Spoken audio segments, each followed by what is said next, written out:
What is up, guys, and welcome back to a brand new video. This is episode number 32 of the F1 2018 Career Mode Championship. Just a brief rundown of the standings at the moment, even though you can't see them on screen. We have a 22-point lead in this championship over Lewis Hamilton, so things are looking pretty good at the moment, resource point and development wise. We just got overtaken by Ferrari in this episode, or coming into this race. They developed the car in some way. It'll be interesting to see if they are still slower than us. I have a feeling that we still might have the edge over those guys, despite them being on paper in front of us. But heading into the German Grand Prix, we put on a drag reduction upgrade. It was only a minor upgrade, but still it was an upgrade nonetheless. We also did a durability upgrade for the turbocharger. It was one of the ones that was just wearing out the fastest out of all of our engine components, so I thought going forward for the rest of the season, that'll certainly help us and maybe might make the difference in us not having to take an extra power unit over the course of the season. But here we are in qualifying, throwing ourselves right into the deep end. You can see this lap so far has been really messy. The exit out of turn 1 was so scruffy. I ran wide out of turn 5, I think it was, as well, leading onto the straight. And overall, it put us 4/10 behind Charles initially in qualifying 1. I think heading into this session, I was very green. Like, I didn't do too many laps in practice. Like I said in the last episode, I'm going to be easing off the practice programs just a little bit, just to keep the balance of resource points fairly close to what the AI are doing as well. So it should make for a bit more of a fair competition. We'll have to wait and see. But anyway, qualifying 2, you can see we're absolutely flying out there on a set of ultra soft tires. You can see we're just shy of Vettel's time in the first sector. Middle sector though, we've found a 10th, and now we're up by 7/100ths of a second, a little bit deep into that little loop corner there. A bit of oversteer on exit as well. This car feels absolutely phenomenal at this point in the season. Through the final complex here, 5th gear. That's a really good sign of confidence through the final corner. Across the line, 1 minute 9.9.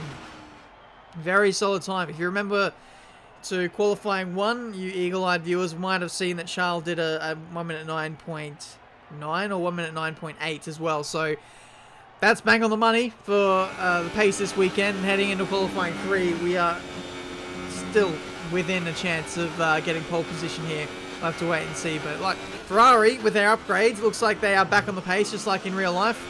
They found a little bit of pace somewhere, so we're going to have to pull out all the stops here in qualifying 3 to make sure we ensure that pole position. This is our final lap here. The opening lap we did was a 1 minute 9.8, so fastest lap we've done all weekend, and we're going to need to pull out something special to beat that banker time so far. No time left in the session. This is our last lap. Having to just modulate the amount of ERS we deploy over the course of the lap. We have to run about 20 or 30 seconds in high in order to make sure that we don't run out of battery at the end of the lap. So we'll do that as we head into the 3rd sector, so we'll bump that down and look after the battery a little bit that way. Through the final sector of the lap, I believe we are fastest in the 1st sector. Like, we absolutely destroy that first corner versus the AI. We lose a little bit in the 3rd, I believe. Like I said, don't have as much downforce as some of the top running teams, but it's still there or thereabouts. Across the line, it is pole position with a 1 minute 9.6. That is quite the margin. 2.5 tenths back to Vettel. Charles Leclerc again falling away in the final part of qualifying, right when it matters. I can't quite put my finger on it. Like, it's not like he doesn't have any tires, because you get a fresh set of tires if you make it into Q3. I don't know. It's just coding or something. He just consistently does bad in Q3, and it completely ruins his weekends, week in, week out. But anyway, it's pole position for the German Grand Prix. This one is going to be an interesting race because we have the qualifying tyre, which is actually 2 compounds softer than the other race tyres heading into the race. So we're going to have to do a very early stop. It might mean we do a 2-stop versus some people outside the top 10 who are going to do a 1-stop on the harder compounds. It's going to be interesting. I'm looking forward to it. Let's go. Good afternoon and welcome to a place that is very special to us all in the Formula One community.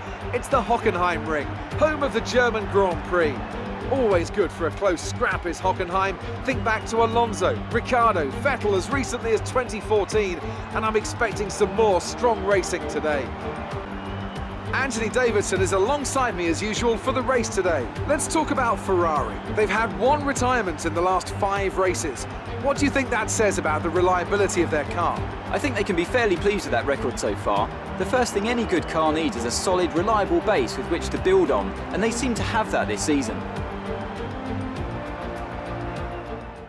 G'day, and welcome to the grid of the German Grand Prix. As I thought, the race strategy is a 2-stop onto the soft compound tyres twice. It looks like the first stint is going to be fairly short, like I said, 5 laps. And yeah, that doesn't give us too much flexibility versus where we slot into the midfield. We're going to encounter a lot of traffic, so it's going to be difficult to say the least. So we'll see how we go. Hopefully we can pull out from the rest of the field, and that won't be too much of an issue versus the other guys. But anyway, here we go, ready for the start of the race. 5 red lights. Away we go for the German Grand Prix. It looks like a pretty decent start up against Sebastian Vettel, who looks like he's gaining on us as we head into turn 1. Up the inside, that's a bit of a touch. Thank you very much for that, Seb. Thankfully, no damage is conceded between the two of us, and we can get on with our race. But Vettel's coming under pressure from Hamilton. I think it is around the outside into turn 2. Nothing quite doing there, and it's pretty much as you were for the top 3. So, yeah, early doors, we really need to make the most of this ultra soft stint. I believe we did a practice race for AOR around here, so I know that you got to push on really, really early. Tyre temperatures could be pretty critical as well. Looking after those rears, if they get over like 105 degrees, then it's pretty much you've got nothing left to fight with, and you're just doing burnouts pretty much. So you got to look after those rear tyre temps. But I don't think it'll be too much of an issue in career mode. It's the fact that we're on PC, which has more grip, we have better tyre wear upgrades. I don't know, just a lot of factors that just make tyre conservation a lot easier on this platform of the game. But anyway, through the final corner, that is our fastest lap of the Grand Prix, and probably the fastest lap we'll do all race, given that this tyre is so damn fast versus the other 2 compounds we'll put on for the rest of this race. But meanwhile, you can see we're stretching out the lead quite considerably over Vettel and Hamilton. Like I said, I'm going all guns blazing here with low fuel. I have lowered the fuel load a little bit because we might be saving for the end of the race. But anyway, the other runners dive in very early for their stops. Pretty much everyone diving in with the exception of Raikkonen, who stays out the extra lap. So that's quite interesting there, lap 5 as we all prescribed. But I'm thinking about this one. I might see if I can stretch the stint out a little bit, try and encounter a little bit less traffic, because everyone who stops now is just going to be coming out in just absolute droves of traffic. It's just not what you want. So we'll stretch it out a little bit. We have a bit of a lead as well at this stage, so we can afford to allow the others to cut into that, and we'll see how we go. So pushing on lap 8 now, we've gone an extra 3 laps in this Grand Prix. It's getting to the point where we might even be able to do a 1-stop in this race on the soft compound tyres. The tyre temps are fine. They're nowhere near 105 degrees. They're only barely just going over 100 degrees, so the tyre wear is actually pretty good, despite the tyres feeling pretty ordinary, shall I say, through turn 1. It's a little bit sketchy out of there, so you have to look after the rears at that point, but after that, it's pretty easy to look after the tyres. So, yeah, we stretch these ultras to lap 9, and the fact that we stretch these tyres to this point means that we could probably get the softs to probably the end of the race. So using the 2 softest compound tyres on offer and making it work as a 1-stop, I think we might be able to do this. You can see the left rear tyre is absolutely on fire, 81%. Yeah, that's really pushing them to their limit. So any longer, I think we probably would have got a puncture there, but we got the absolute most out of those. Onto the soft compound tyres now, rejoining on the circuits. I think the track position is actually going to be pretty good here. We were fighting against Vettel, against Hamilton, against our teammate. But as we rejoin on the circuit, we've jumped those guys by an absolute mile, despite doing an extra 3 or 4 laps on the ultra soft tyres, which were absolutely dead. I was like 2 seconds a lap slower from my fastest lap, and still we rejoin ahead of those guys. Such was the traffic for the early ultra soft runners. They've just absolutely killed their race now. They're doing a 2-stop. We're doing a 1-stop now. So it's pretty much game on here for the rest of this race, and I'd imagine that some of those guys behind me are either going to be on the medium tyres or they're flat out doing a 2-stop. So we could win this race by quite the margin. But we'll have to wait and see how it goes. It's still early doors. There could be a safety car which could throw a spanner into the works. Next up is Pierre Gasly. He's going very defensive at the exit of turn 1. We'll go up the inside here and get that move done for P4. The other people who we haven't really accounted for in this race are the one-stoppers. So the people who started on harder compound tyres outside the top 10. Those people are Daniel Ricciardo, I believe, and Valtteri Bottas. This is us going up the inside of Gasly there.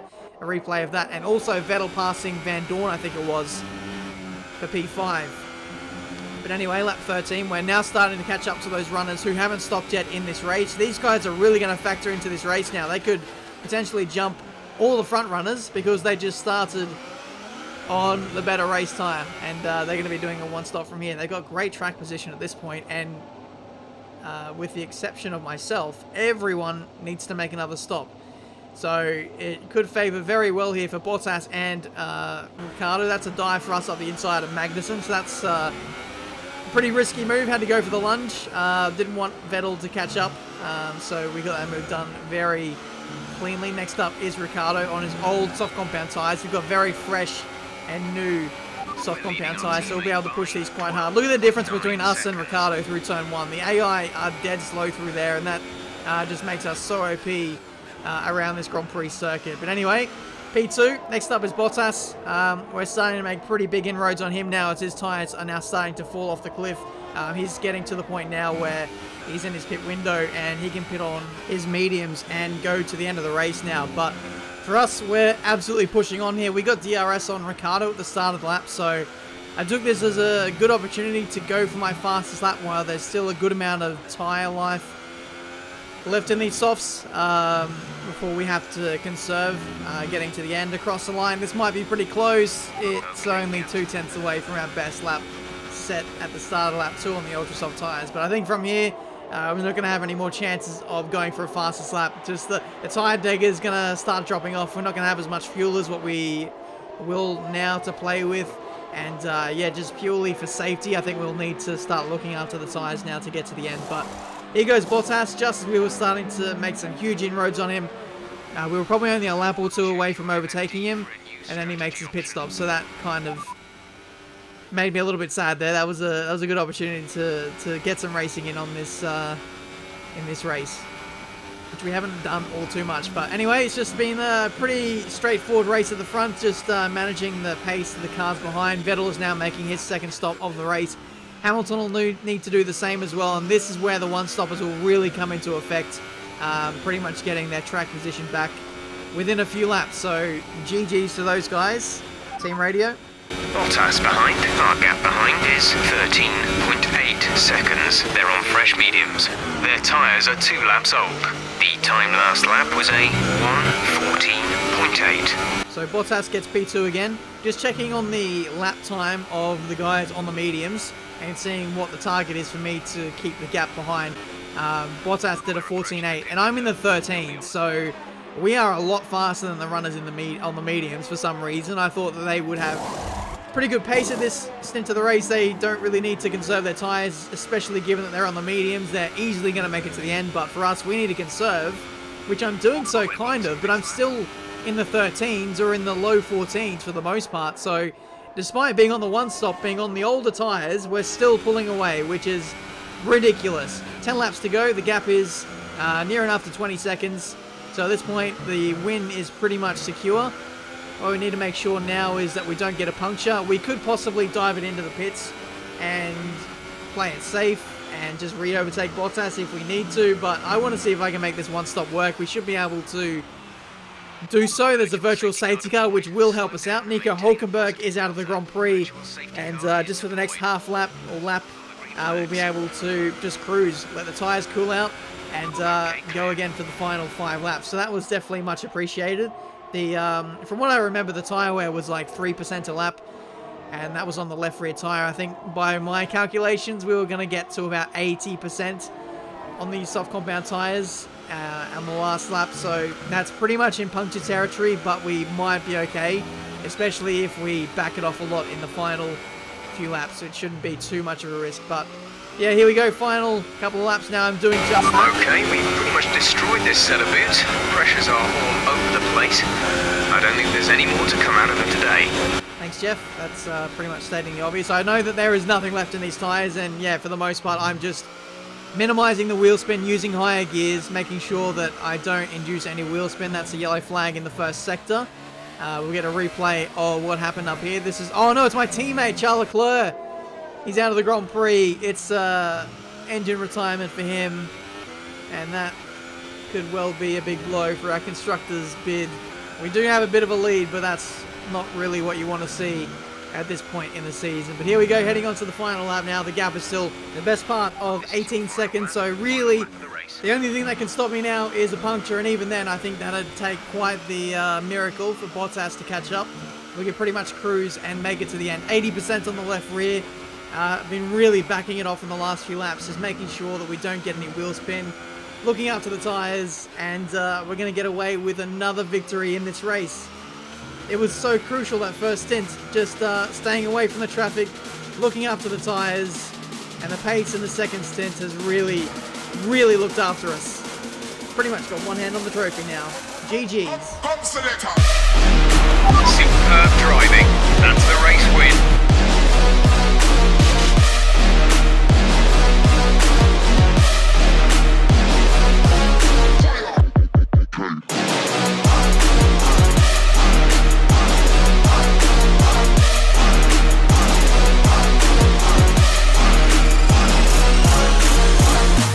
So there it is then, pretty dominant win there in Germany. We had a few unlucky races there, a couple of fourth placings, but now we finally show what we're capable of. Shame about my teammate there. He was actually making some pretty big inroads on the guys who were on their two stops, but also the one stoppers as well. His tyre wear was really starting to come into it at the back end of the race. He was catching up to Hamilton, and then just before he made the move, I think his his engine blew up, so that was very unfortunate. 16 seconds in the end there to Bottas. Pretty much backed it off to a crawl to make sure we were secure at the end there. But otherwise, it was a pretty controlled Grand Prix. We led from the front. We only did overtakes when we had to pass people who hadn't stopped yet. So, you know, racing-wise, we probably didn't get all too much in. So, I don't know. Apologies about that, but what can you do when you're in a position like this in the championship? 37 points to Hamilton now. Charles has taken a bit of a hit there, losing places to Vettel and almost Bottas with that really good result there. So hopefully he can bounce back in the next one. Constructors also looking very good. The fans really seem to enjoy that. You made it look easy. You took the top points today. Was it a comfortable win?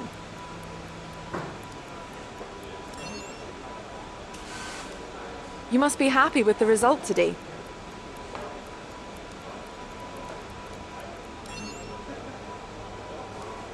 Would you say that your rival is still on your level?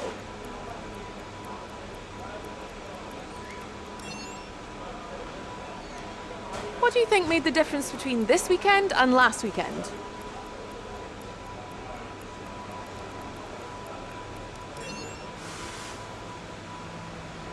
Appreciate your time. Thanks, Claire. That pretty much wraps up a very dominant weekend. I think we got the full house there. Fastest lap, we got pole position and the race win as well. Felt very easy, which I don't know how I feel about that. Like, we were just very OP at this circuit. Turn 1 was ridiculous, and then the tyre wear that this car has is amazing. Really looks after us well in those longer races. But there we go, guys. That's been this episode for today. Make sure you leave a like if you enjoyed. Subscribe to the channel if you're new to see plenty more racing game content. The next episode up next is actually the Hungarian Grand Prix. It's a circuit that's actually really strong for the AI, so I'm not too sure how we're going to go there. We don't have the best downforce in the field, so it's going to be a pretty big test. Honestly, I don't think we can win that race, not on pure paper.